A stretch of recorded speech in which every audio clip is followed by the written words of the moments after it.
the program in the public interest, bringing you the issues you need to hear about here in our community. Now here's your host, Mark Westwood. KCAA 1050 AM and Mark Westwood, the issue you need to hear about. That's right.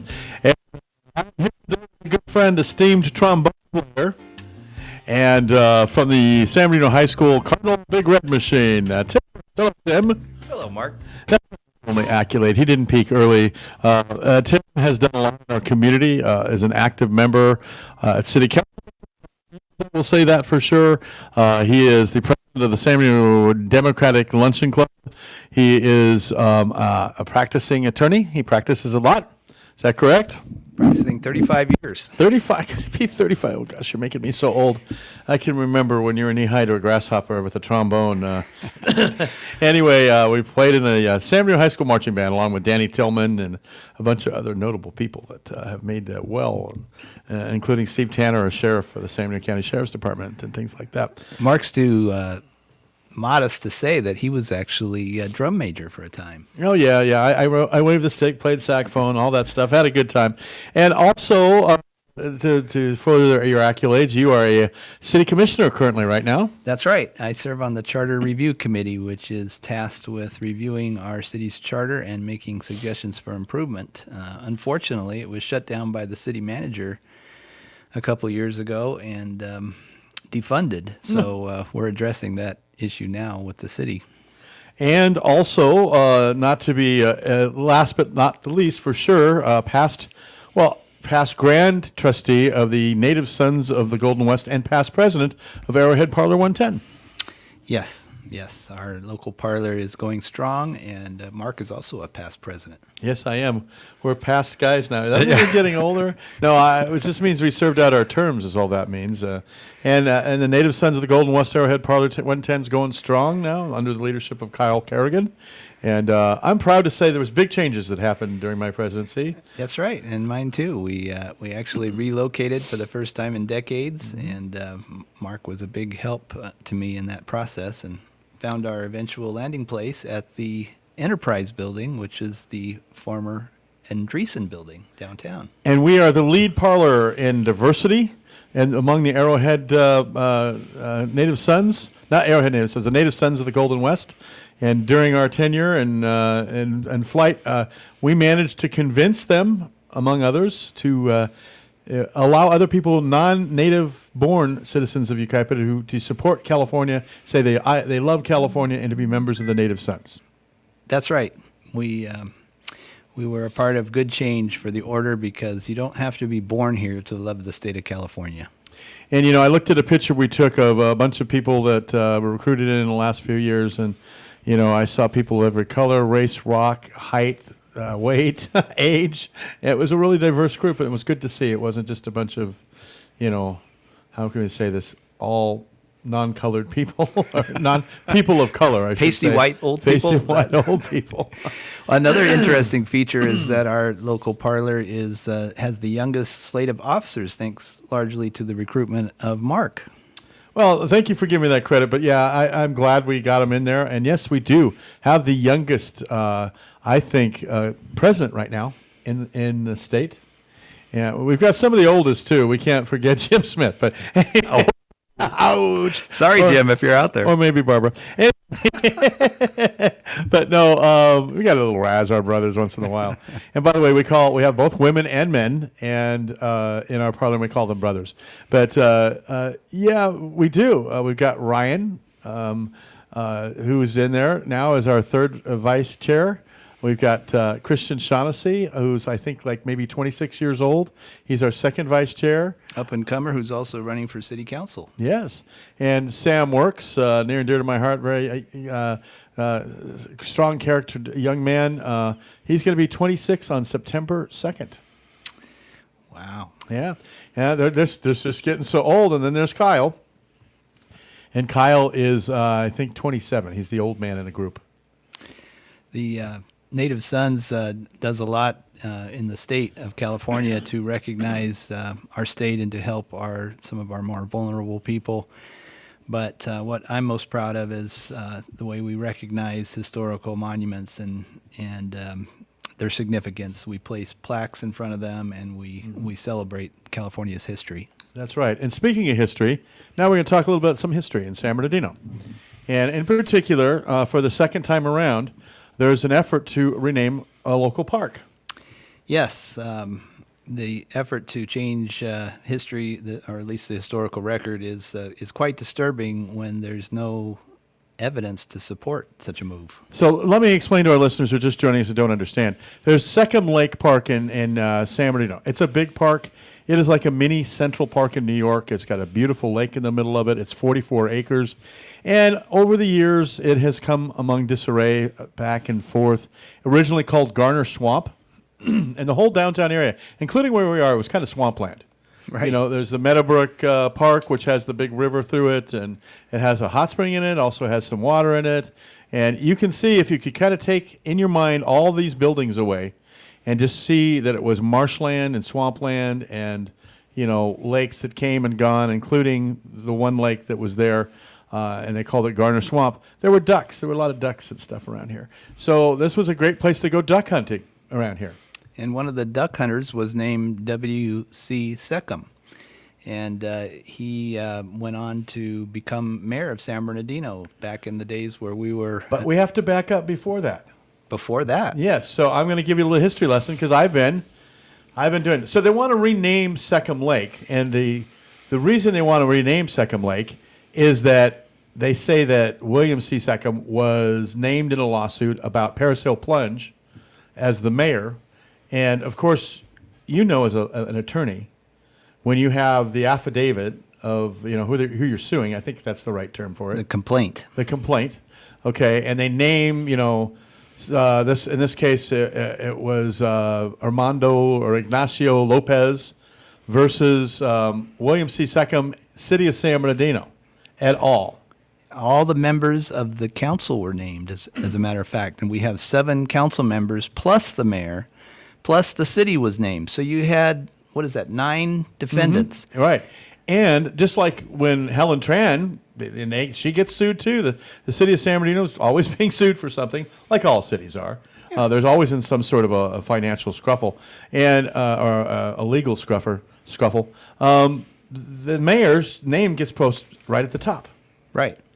But in particular, in 1947, when this happened, the mayor of San Bernardino did not have a vote on the council. Is that correct? That's correct, and that's still true in most cases. Most items, the mayor does not vote. The mayor is under the duty to follow the vote and order of the city council. So we come back to this in a minute, okay? And remind me to come back to this. Some reports at Cal State San Bernardino, some reports from KVCR, some reports in the Sun newspaper. Okay, and the reason, remind me about those reports, because I'm going to talk about that in a minute. But I want to read from the Sun newspaper an article, and we were talking about William Seckham, but there's also a Fred Seckham, and he's the one that used to like to go duck hunting at a place called Garner Swamp, which later turned into Seckham Lake. When Armandi, who was a former contractor and a former mayor as well, in 1967 pitched to have a well drilled to build and to expand the lake that came and went. It was Inland Lake. There was other names for it, Garner Swamp. But it used to evaporate. It would disappear sometimes for a long time. So they had in 1967 that well drilled, and then it was named after. Well, is that true? It was first named officially Inland Lake. It was named Inland Lake. Right. Garner Swamp, Inland Lake, and then it became Seckham Lake. And everybody calls it Fifth Street Park, by the way. It was later renamed to honor Seckham after the fact. I think it's important to know that Mayor Seckham didn't go out and say, hey, I'm going to raise the money, I have the vision, and I want to make this a lake for all the families of San Bernardino and name it after me. No, it wasn't that at all. He wanted to name this Inland Lake. But he was, by all accounts I can tell, a good mayor. And as Mark has pointed out, there were other members of the family that were a big part of San Bernardino's history. Fred Seckham, William C. Seckham, and Armandi Seckham. And I'm going to read you this article right now from the Sun newspaper. Verbatim. Armandi Seckham, who served as San Bernardino mayor from 1933 to 1935, yesterday announced he will again seek the office in the coming primary election. A lifelong resident of San Bernardino, Mr. Seckham, said his campaign statement to the race for mayor will be issued later. Mr. Seckham is a retired contractor who served as councilman from the municipality's first ward for one term, 1931 through 1933, and was elected mayor at the conclusion of his 2-year service on the city council, prior to William Seckham. The son of the late Fred Seckham, the original Seckham, who used to like to go duck hunting at Garner Swamp and owned the land, noted pioneer resident of San Bernardino and one-time he was the chief of police in San Bernardino. Fred Seckham was the chief of police. Mr. Seckham is a nephew of William C. Seckham, San Bernardino's mayor from 1941 to 1947. Right. So apparently in that family, it didn't matter how old you were, if you were a senior or a junior. If you were the junior, you could have run for mayor and been mayor first before the senior. Okay, so now it gets confusing. We're talking about 3 Seckhams and a whole family. Mr. Seckham and his wife reside at, and they said, 230 East 4th Street in San Bernardino. They have 5 children, 5 more Seckhams. There was a lot of Seckhams around here that also contributed to this. One of his sons served overseas 3 years in World War II. A member of Allied Construction Industries, and here's the good part we like, Mr. Seckham also belongs to Arrowhead Parlor, Native Sons of the Golden West, and all that in one tag. So you can see why we're out here talking about it today.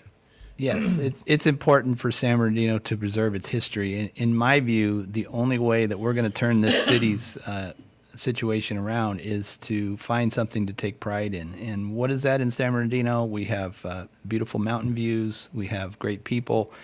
But what really makes us unique is our history. Our history is co-equal with Los Angeles. Mhm. It is one of the most historical cities in Southern California. And that's something to be proud of. And as Mark knows, and most of you know, San Bernardino became the All-America City in the 1970s.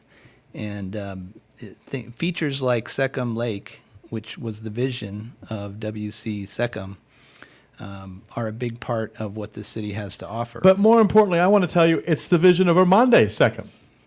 Okay. Because the sign out front, I looked, doesn't say a name in front of it, it just says Seckham Lake. So in 1967, by the way, Armande Seckham died in July of 1967, right after the wells were drawn and right after the lake was formed. I thought the lake was older than that. No, that lake was kind of a riverbed, a swamp called Garner Swamp that came and went and dried up and went away and everything else. It wasn't a lake like we see today. That lake was actually formed in 1967. Okay. And that's not so long ago because in 1967 I was 4 years old. Now that kind of takes you back because they're talking about racists. Who was the racist and who is the park named after? Fred, William, or Armande, and none of them, and here's what I was going to remind you to come back to this, okay? I looked and looked because if this guy was a racist, I'd be the first. You know who I am. I'm a Me gay too. man, okay? I'm a man who doesn't tolerate racism. Right. If he was a racist, I would say off with his name. Right. And I'm not saying Ignacio C. Lopez is any less worthy. Maybe we can name something of him. Well, but that's the thing, Mark. There's already a school named after him where In he Pomona. lived. In Pomona, He didn't live yeah. in San Bernardino. He didn't live in San Bernardino. So yes, it was nice that he was one of 5 plaintiffs But to in file arguing a that- lawsuit. But arguing there, we have Martin Luther King statue in downtown San Bernardino. Yeah, we name things after people we admire. We do. It doesn't necessarily have to be a regional thing. So I'm not going to say that. But I'm going to get back to some reports here. So I combed through people that are doing their dissertations, professors at Cal State San Bernardino, historians. I combed through this is where I found the article in the Sun newspaper that is news to you that I just read that there were 3 Seckhams. This is where I found out, that there was a judge, Pacheco, in a KVCR article where they interviewed Mayor Valles, and they reenacted at Meatloaf Cafe the whole Seckham trial, which again, he was named as the lead plaintiff. He wasn't the targeted plaintiff. He wasn't the guy that did it. And by the way, immediately after this was settled, the mayor who didn't have a vote on the policy about Paris Hill Plunge and whites only in Paris Hill Plunge 80 years ago, as soon as he did it and he had the power to do it, he said, okay, all the parks are open, all the plunges are open, all the pools are open to everybody of every race. We're not going to drain the pools.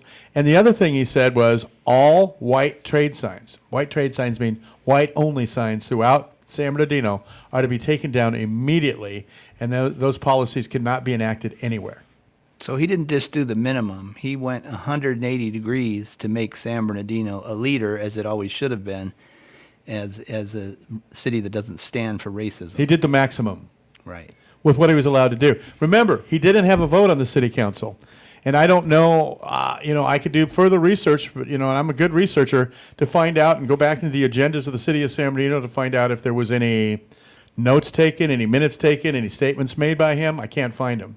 And then this Judge Pacheco in the KVCR interview is the one that says, and made note of this, that William Seckham, who was the mayor in 1947 when this took place, immediately did what we said. Right. Took all the white trade only signs down and all that. And by the way, in 1947, that's a full 12 years before the uprisings and civil uprisings of 1967 and 68 and all that. And all that was going on there. And by the way, one other thing, Paris Hill Plunge could be named Ignacio C. Lopez Plunge. Well, I'm not sure Jerry Lewis would like that because Well, that's the Jerry Lewis currently Family called Swim Center. Yes. Well, you could take, I don't know. We'll Sorry, let that we'll out. fight that. But here it is in a nutshell. I'm not bemoaning anything about Ignacio Lopez. I admire the guy. I admire what he did with his friend over here. And I can't remember the newspaper right now. I apologize. But there was a counterpart to the newspaper that Ignacio had in there. And by the way, he broke ground with all of this and pulled it forward and pushed it forward and helped with rights. And this case was stated indirectly through Brown versus the Board of Education. It's very famous. And he did good works and good deeds. I'm not saying that at all. But I'm saying, wait a minute. We have a park named by a family. This isn't just one person. It's a family. And it's not a family of racists because there's Seckham people alive today. Well, in fact, I went to school with Seckhams. Yes.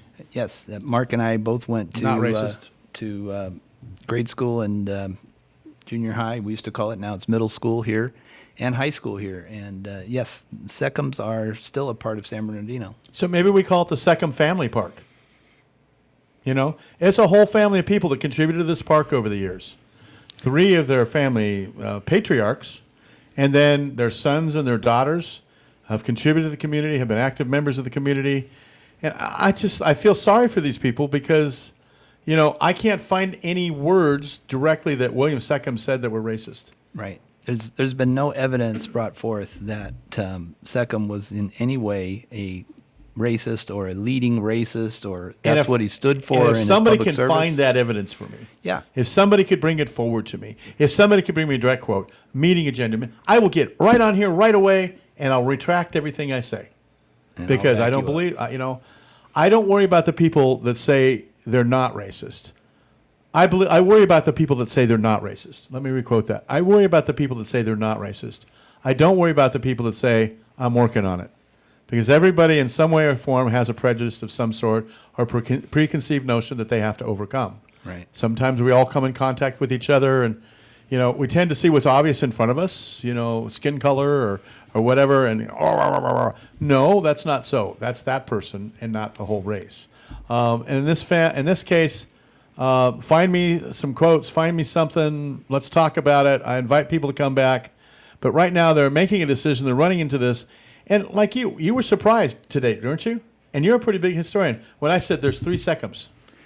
Well, I actually have it in my notes here that Ormond was also mayor. Oh, okay. Well, you are a past president of the Native Sons of the Golden West and a historian as well. It's one of the charms of San Bernardino. I have heard Seckham mispronounced so many different ways. Seckham, Secombe. You've probably all heard it. Seckham. It's Seckham. It's Seckham, but it's one of the charms of San Bernardino that's our hard to pronounce lake downtown. And one other point I'd like to make, Mark, is, Seckham could have chose a lot of different sites for his lake. He could have chose the Paris Hill Plunge area, Paris Hill Park, or any point north. because in those days, properties north of Baseline were segregated. And matter of fact, some of the homes, including a home that I have lived in, has a title history saying whites only. And I made sure I recorded the state law that makes that illegal on my title history because it was segregated. And you know Up what? on That's not where Seckham chose to build his lake. Seckham chose to build his lake in the downtown area, which has always been an integrated area of town. Yeah, and you rewind the clock back in the 1920s and early 1930s, and I'm not making an excuse for any of this. I'm just going to tell you how it is, folks. There was racism going on, and it was an unfortunate thing, and we had to evolve, and we had to learn. And, in the 1920s, the Chinese people that built a lot of the railroads were occupying down around Mount Vernon and around those areas. And they left for other areas for whatever reason, and we had an influx of now new people and Mexican Americans coming in. And they contributed to our community in countless ways, and I'm glad they're here. They're some of my best friends, and I love them, and I have them in my family. But back then, people were afraid of each other. The new people coming in, what are they going to take my stuff away or whatever? And it's the economy that we're talking about. And so there was conflict. There was the people that promoted segregation. The people, the idea, and really what this came from, this lawsuit, was they wouldn't let people of brown skin or color swim in the Paris Hill Plunge until they drained it the last day before they drained it to clean it every week. They were doing the same thing in Redlands. They were doing the same thing. It was terrible. It was absolutely unforgivable, unconscionable in today's light. Then they somehow or other, I don't know, I can't go back there again. That was 80 years ago. I'm only 60 years old. It's 20 years before I was born. 62, rather, I'll be honest. And I don't know what their thinking was, other than we see it today in that light, and it's a terrible thing. So, we talk about this, but we need to slow this down. It's been tried a couple of times before, and I'm really kind of putting a little bit at risk by saying this and having an opinion about it. But, freedom of speech here, I hope that this is a radio station and we can have freedom of speech. I'm in a building where, some people believe it should be renamed. The park is just 2 blocks away from where I'm sitting right now.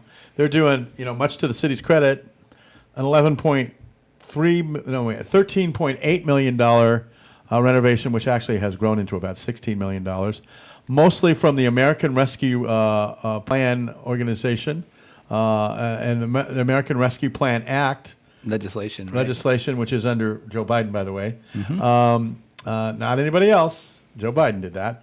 And and then the Native Sons, the Native Americans, San Manuel tribe, the Yamava tribe. There's another name for it now, and forgive me, I'm going to sound awful. And I don't want to it's very hard to pronounce. Okay.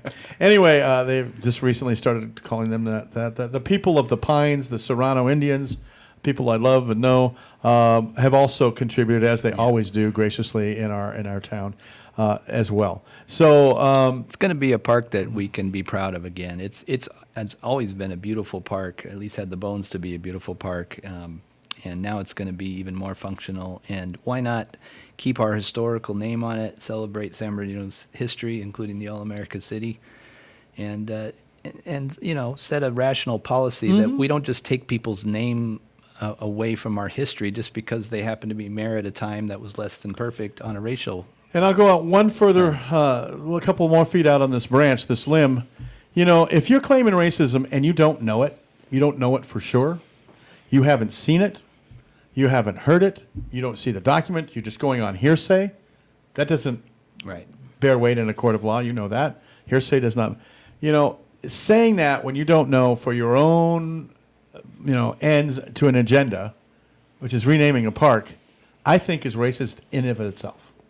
Judge John Pacheco is one of my favorite jurists. He is really a quality guy, and I'm sure that his purpose was to bring to light this historic case that led to eventually to Brown versus Board of Education and changed our society. But that doesn't mean that Seckham was a racist because his name came first on a list of 8 or 9 defendants. Right. And so that can be easily mistaken, and in the shorthand of everything, they're doing flyers or whatever when they were doing the reenactment at Meat Like Cafe in 2022. They just said, not Pacheco, the guy from Pomona. Ignacio Lopez versus Seckham. And that was the title of it. Well, it's the shorthand title of it, but really wasn't Ignacio Lopez against Ignacio Lopez. We can't prove that at all. And so, not to beat a dead horse to death here, I will say that if anything should happen to the renaming of that park, it should be the Seckham Family Lake. Put the word family in there.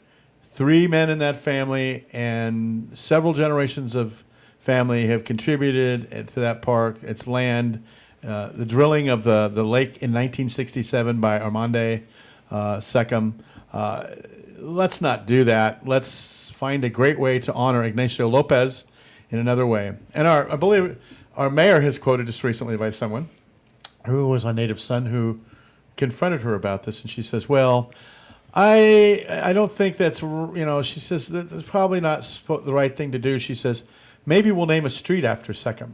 Why don't you do that? He already has a park, or the family already has a park named after them. So, and it's a nice park. And you know what? The bottom line of this is, you know what everybody calls that park? No. Fifth Street Park. Everybody calls it Fifth Street Park as a location because Seckham is too hard a name to pronounce. Seckham, whatever. No, it's Seckham, and it's a great family, and they've really, over the years, served in wars. They've served in city councils. They've been police chiefs. Oh my gosh, we can't do this. This, I believe, is a travesty. So I stand on the side of keeping the park's name the way it is, and actually just adding the word family to it. And the city even has a policy on renaming monuments and parks, and this situation doesn't fit the criteria. You have to have substantial evidence that the honor wasn't deserved, and nobody has come up with a shred of evidence.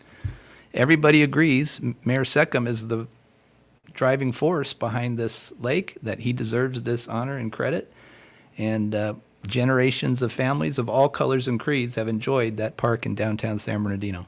And no one more than me is against racism and is against this kind of a thing on either side.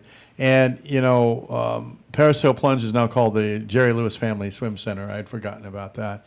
But the fact of the matter is that policy was terrible, that the mayor's brother was turned away from the plunge way back when, in the 60s even maybe, I think, for swimming in it because he was a brown color. I have brown people in my family. I love brown people. My best friend, one of my best friends is a brown person, Dan Arrow. I try not to be that way. I've tried to fight it in every way, shape, or form, and I don't want to come sounding like this, but sometimes we have to slow down that choo-choo. Right. All right. Well, we are done with this subject. We're going to move on in the next half of our show for the quick break in between and talk about something else that's racist, and that's the Texas gerrymandering in Texas and how it doesn't represent people of color either, and why we're doing what I call temporary mandering in California. Right after this, KCAA.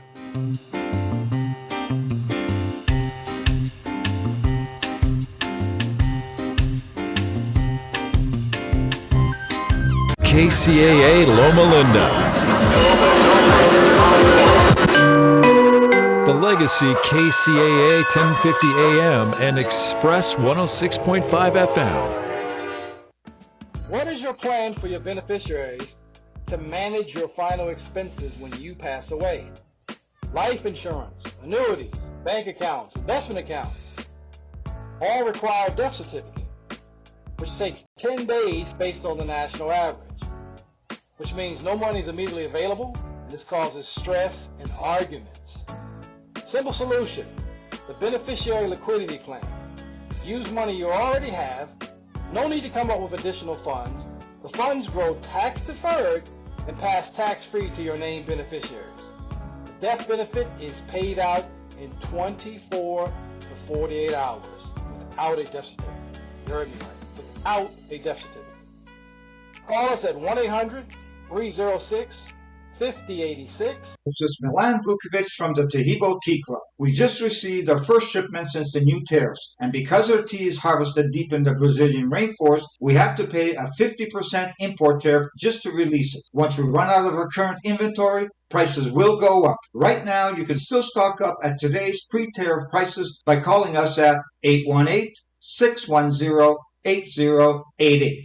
1 pound of original pure Pau d'Arco Tahibo tea is $49.95, or take advantage of our multi-pack discounts such as buy 3 pounds, get 1 free. That's a 4-pack discounted 25% for $149.95, or buy 5 pounds, get 3 free. That's an 8-pack discounted 38% for $249.95. Stock up now. Call us at 818-610-8088 or visit TahiboTeaClub.com. That's 818-610-8088. KCAA. And we're back with Community Crossroads, the Wednesday edition. I'm Mark Westwood, here with Timothy Prince, attorney at law, Esquire, my friend, and we were talking about the Second Lake thing. And I want to do some positive stuff here. A glorious day this past weekend with the opening of the Mount Vernon Bridge. What a moment of pride in San Bernardino. You know, San Bernardino hasn't had a lot of these moments in recent years, and it was so good to see the community come together on the west side and celebrate this reconnection of the west side communities. I so saw much Joe history over Baca there. I wasn't there personally, I watched it. And I saw Pete Aguilar was there.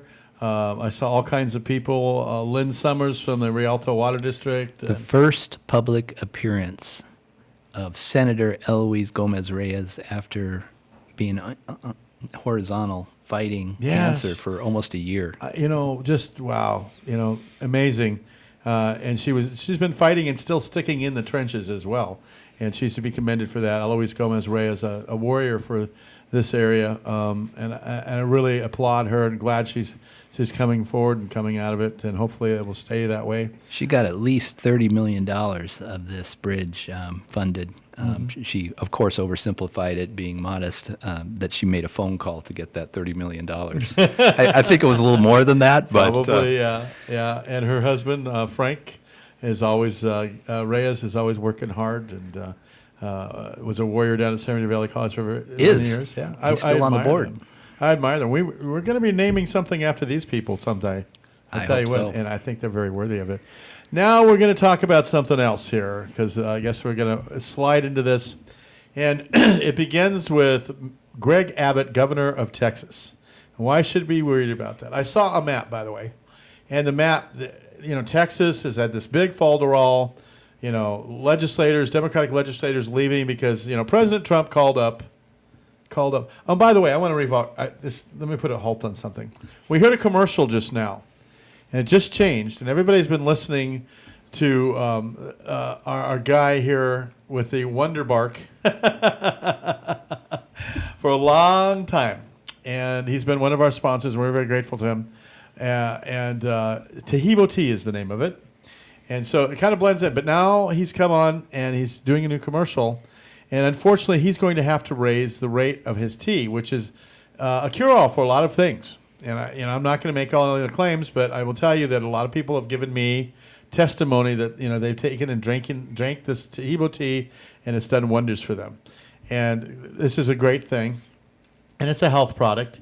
And so the Tahibo tea guy has come on with this commercial now that says, "I'm going to have to raise my prices." And he's going to have to almost double his prices. And you know why? Why? Because Donald Trump, he gets his bark from Brazil. No. And Donald Trump has put a 50% tariff on anything coming out of Brazil because he doesn't like the president of Brazil. And so here we are. This is an immediate effect of the tariffs that's starting to take place. And it's going to affect us, too, because, the gentleman probably won't be able to buy as many spots and commercials and time on KCAA that we depend on because he's going to raise his prices. He raises his prices, his sales are probably going to slump. And, isn't that sad? Yeah, isn't that a sad thing? So here we are in Texas. Old Trump, Tariff Trump. We should name him Tariff Trump. The Tariff tariffist, like a terrorist with terrorists, the tariffist has raised tariffs like incredible all across the world, and up and down and slumping and all that stuff, and buying the dip, and his friends and billionaires are making all kinds of money on this. We are paying for it. They talk about $160 billion surplus. No, there's no. That's money straight from our pockets, and they want to give us a $1,300 rebate on that if you pay your tax, if you qualify, if you do all that. And you're like, oh yeah, but the average family's paying $2,600 in extra money already in tariff fees. Yeah, they forgot to mention that. Yeah, they forgot to mention that. So now Donald Trump calls up Greg Abbott, a MAGA governor, a MAGA guy that will do anything for Donald Trump, and says, just like he said to the guy in Georgia, the registrar of Georgia, give me 19,000 more votes so I can win the 2020 election. He said, give me 5 more congressional districts. And Greg Abbott sprung in. And the only way you could draw these districts was to disenfranchise people of color in, highly Democratic districts.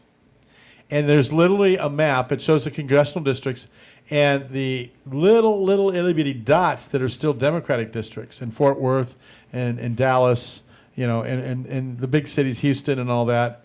Just these little dots, and the rest of the state is these big red districts. He's really tilted the districts away, and people of color who are holding those offices will lose those races. And the people that are living in those districts will lose those representatives of people of color. It's a horribly, and that is a racist thing to do.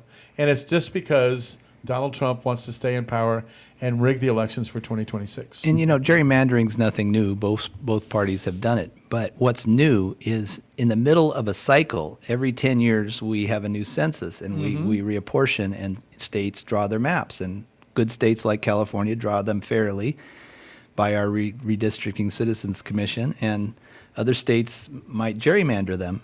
But what's unprecedented is to change it in the middle of the cycle. Absolutely. Just for one president's request or order that he needs 5 more seats so that he can pass his legislation in the second half of his last term. And a lot of states and across the United States, you're supposed to use the census, the people count, the person count to redraw those maps. There's no data right now in the middle of a census cycle because this data was either the beginning of the cycle or it's going to happen at the new cycle when you're supposed to be drawing the congressional maps and not gerrymandering. They didn't care. And they had a state legislator in Texas, the president of the Assembly, or the Senate, excuse me, the president of the Senate in Texas said, we're doing it to enrich Republican districts. He actually said those words, and we don't care because we can. Unapologizing. It's terrible. So fighting back now are the states of New York, Illinois, and what's Trump doing to Illinois for that? He's going to send in the National Guard, right? And now we had a landmark judgment in Utah, because Utah has a redistricting commission. They were ignoring it, and so the judge says you got to go back and redraw those lines along the redistricting commission. And with the redistricting commission, they're going to pick up a Democratic seat, just one, but they're going to pick it up. And in California, our warrior, Gavin Newsom, who's looking better all the time, I got to tell you. He's up for the fight. Yeah, I was a little bit worried about Gavin Newsom a few months ago, but he's up for the fight. He said, no, not only no, but hell no. He's not a guy to start fights, but Right. at some point he draws the line, and he can be a tough warrior, and he's showing that. So what Gavin Newsom did was he said, we're going to redistrict California then, too. We're going to fight fire with fire. We're going to fight fire with fire. And we're not going to do it like Texas does with, just the legislators picking their own lines, which is the true meaning of gerrymandering. Right. The true meaning of gerrymandering. We are going to redistrict by taking it to the voters. Now, he has to do that because we have a redistricting commission. So, I'll give him some credit, but also we're going to take it to the voters. And we're not getting rid of our redistricting commission. No, it's just temporary. It's a response to what's happening in Texas. And I think it's also notable that the other of the 3 largest states, being Texas, California, And New York? is New York. And New York has Republican districts. Mm-hmm. So Texas is the only one of the 3 that is trying to take away the other party's seats. And the representation, and excluding people of color from being represented. That's the travesty in the whole thing. And of course, it's Governor Greg Abbott, the one that was putting, baling wire in the Rio Grande River and drowning people in the Rio Grande River because he was afraid that some people were coming over his border. Instead of trying to help them and trying to be humane, that's Greg Abbott. And Mark, you and I are both presidents of Democratic clubs, so we hear a lot, and you probably can agree. I hear constantly the Democrats aren't doing enough to stand up to Trump. They're not fighting hard enough. Right. This is the Democrats' fault because they're not doing this and that. So you know what? This is our fighting fire with fire. We This is our are not fight going to song. take it anymore. We've what's had that song? Fight song, get it for me. We've had the Supreme Court seats taken from us. We've had the impeachment taken from us. We have had a lot of setbacks, and you know what? We're not going to take it anymore. We're not going to take it. We're not going to take it. That's another one. But I have a word for everybody. It's called temporary mandering. Right. But our difference is it's going to go to the people. We're going to put it on the ballot, and we did, and they've now passed a bill quickly to put it on the ballot. The governor signed it. It will be November 4th. We're all going to go to the ballot. We're going to say up or down to redistrict. And it's going to change some lives, but at the same time, we're more fair with the Republicans than they ever were even close to being with the Democrats in Texas. Right. So, we're getting these flyers and everything else, but temporary Watch the money. mandering. Watch the money. Charles Munger has sent out Yes. some of these flyers. He is one of the largest conservative funders in the business, and he stands for charter schools and is against public schools. And what's his goal? Is his goal fairness, like his flyers say? No, his goal is for Republican advantage. He's supporting Republican Donald Trump. That's right, Republican domination. Charles Munger, who is Charles Munger Jr., who was a trust fund kid, it's the only way you can put it, from Charles Munger Sr., who had Berkshire Hathaway. Right. And huge amount of investment, hedge fund investment company, made tons and tons of money, and so much money that Charlie Munger could give $20 million to Carly Fiona to run for governor back in the day when she was running against Jerry Brown. That was a lost case, but he lost that money. To his credit, and Democrats like him a lot, he did help get the Proposition 11, which is the redistricting law, passed, and we're all for that. None of us want to end Prop 11 or the Redistricting Commission, but we know we have to suspend it for 3 election cycles, just 3 election cycles. Right. And then we'll go right back to the Redistricting Commission. We have to fight fire with fire. But here's this Charlie Munger who's giving $130 million, $130 million to fight our voters and confuse our voters from doing what we need to do to save our democracy. Right. And I want to remind people, by the way, if you're a voter, I'm on my 3rd flyer already. Before it even got on the ballot, before it was even signed, before it was even passed, Charlie Munger was putting out these. The first flyer was 4 pages, full color 4-bleed, slick. Must have cost about $1.50 per flyer to even mail it out. To print it out, it was probably a good $2. Go to your mailbox again today. I got another one today. I haven't been home At yet, least yeah. the 4th one I've gotten. And they're sending this out to millions and millions of voters to confuse people. They're overwhelming us. Hopefully people will see through it. I think our people are smart enough to do that. The flyers aren't going to tell you that it's temporary. The flyers aren't going to tell you it's solely in response to what Texas, unprecedented move for partisan purposes. It doesn't tell you the complete story. And now I'm holding this flyer up for people on TV. They can see it, but also on the radio. It's a flyer that says, protectelections.org. This is one of 3 different organizations. On all 3 flyers, they've had some different organization. And they're not organizations. They're not committees of people. They're not seas of people, so mad, and they're uprising, and, hell no. No, this is Charlie Munger with a lot of money. Yes. Through former San Diego mayor and now Athlete's assemblyman, Carl DeMaio. Carl DeMaio is also famous for, and our warrior, Governor Gavin Newsom, do you know what he is famous for? What?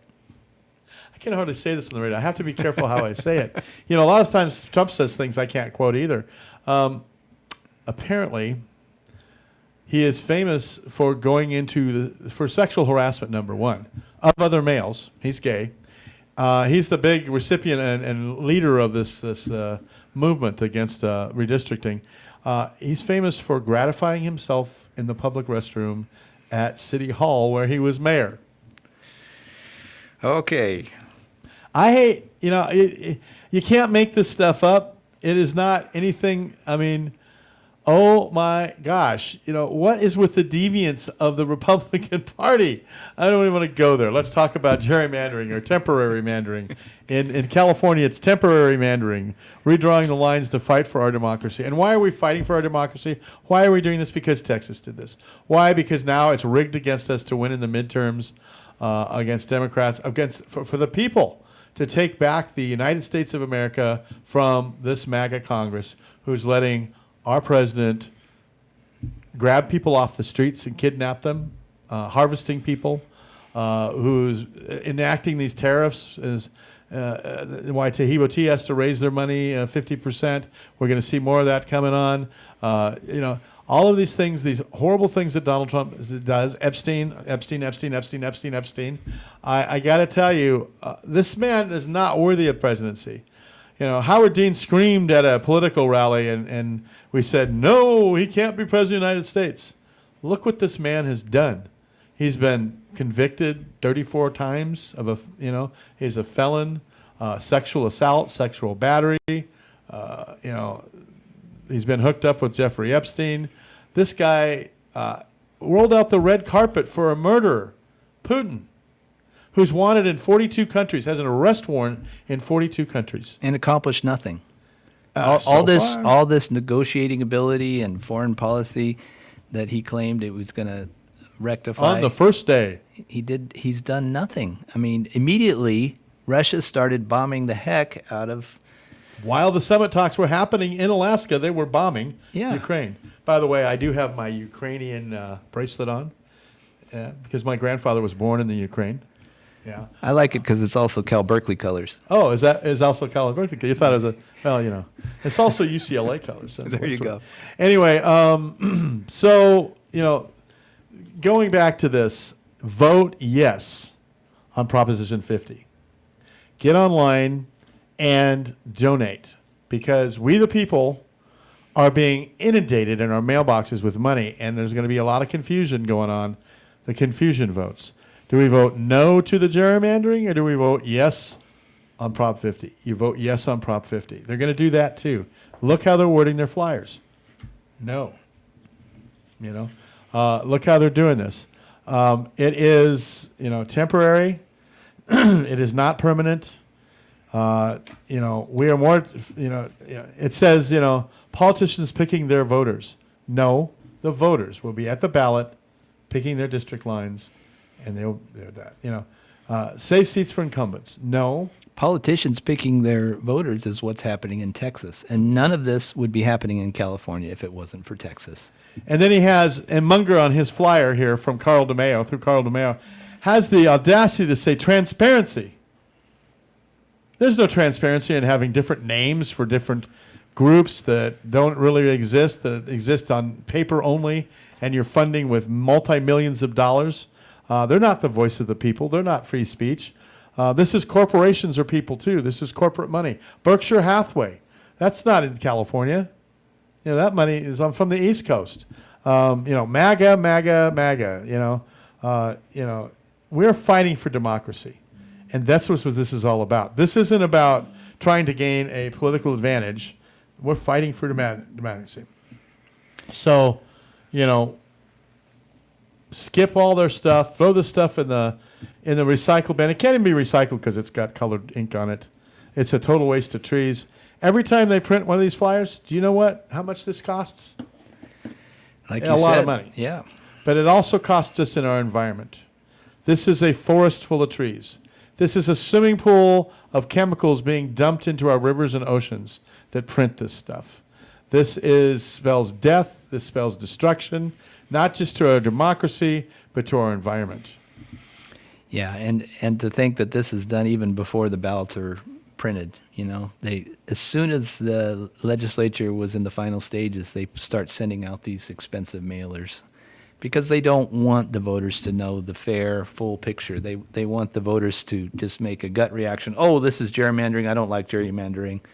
Okay, well, we know what's happening in Texas, and we're going to study this, and we are going to pass this proposition. But thanks to trust fund kid, born with a gold spoon in his mouth, Charlie Munger Jr., from Berkshire Hathaway's money, Charles Munger Sr., who was the CEO and the founder of Berkshire Hathaway, they're going to spend $1 million a day against this between now and November 4th, against this. And they're going to put flyers out every single day. So people, what I suggest is you put a little trash can next to your mailbox.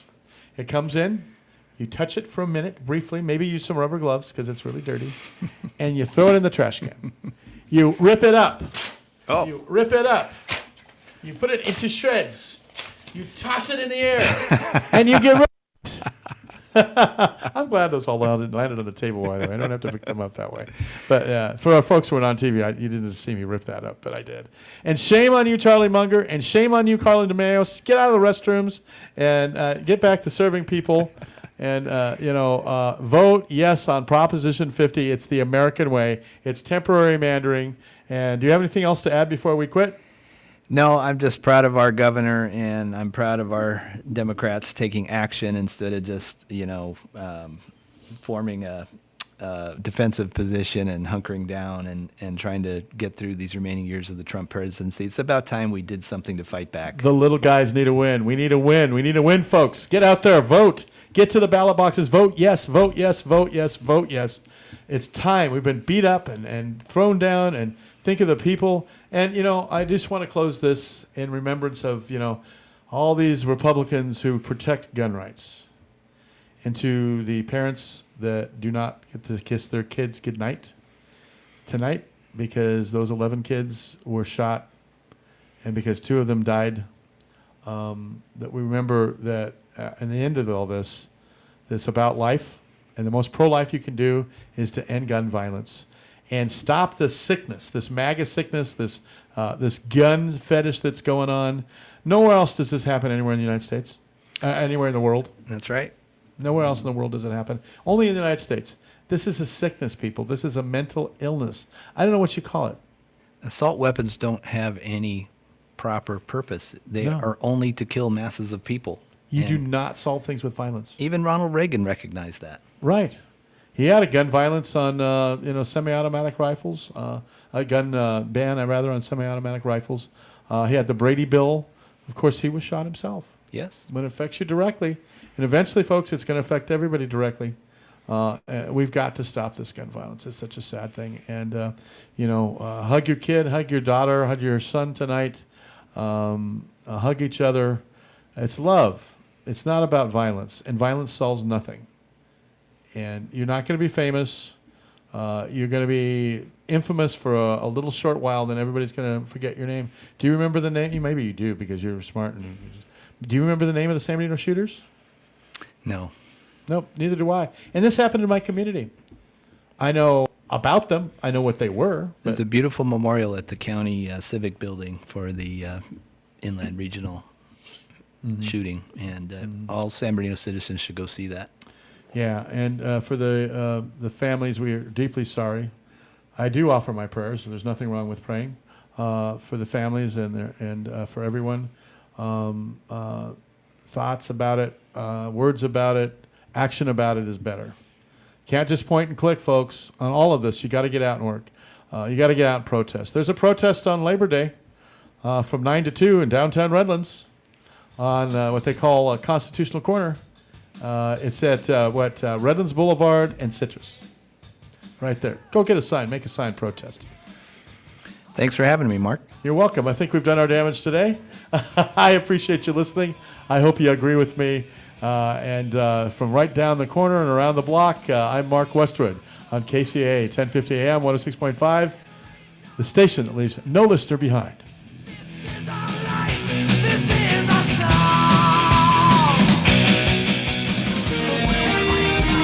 NBC News on KCAA Loma Linda, sponsored by Teamsters Local 1932.